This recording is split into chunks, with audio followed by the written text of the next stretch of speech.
जय हिंद फ्रेंड्स। काफी स्टूडेंट के कमेंट आ रहे थे कि सर जो हमारा गेट का स्कोर है वो एवरेज स्कोर है, जिससे कि या तो हमको टॉप एनआईटी के अंदर कोई लोअर ब्रांच मिल सकती है या फिर एक लोअर एनआईटी के अंदर टॉप ब्रांच मिल सकती है। तो इन दोनों में से हम किसको प्रेफरेंस दें, या तो टॉप एनआईटी में लोअर ब्रांच को प्रेफरेंस दे या फिर लोअर एनआईटी के अंदर टॉप ब्रांच को प्रेफरेंस दे।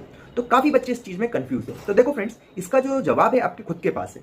पहली बात, अपने आप से पूछिएगा कि आप कौन सी ब्रांच लेना चाहते हैं। अगर मानो मैं हूं, मेरा इंटरेस्ट अगर स्ट्रक्चर इंजीनियरिंग में है, मेरे को इसके अंदर ही मेरा करियर अगर बनाना है, तो मैं नो डाउट कोई से भी नंबर का कॉलेज हो, मानो एनआईटी मेघालय क्यों ना हो, तो मैं एनआईटी मेघालय के अंदर एडमिशन लूंगा, प्रोवाइडेड मुझे वहां पर स्ट्रक्चर इंजीनियरिंग मिल जाए।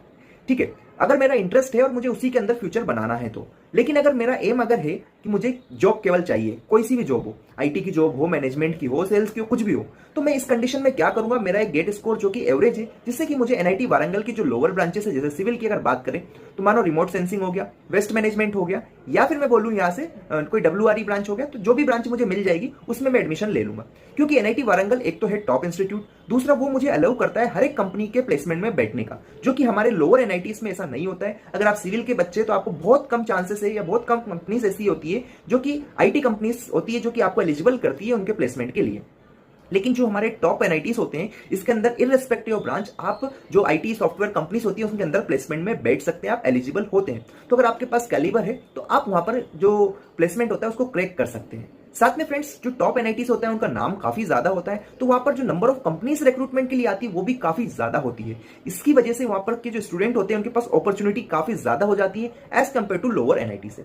तो अगर आप टॉप एनआईटी के अंदर कोई सी भी ब्रांच में, एक लोअर ब्रांच में भी अगर आप एडमिशन लेते हैं, तो आपका प्लेसमेंट का जो चांस है काफी बढ़ जाता है एज कंपेयर टू एक लोअर एनआईटी के टॉप ब्रांच से।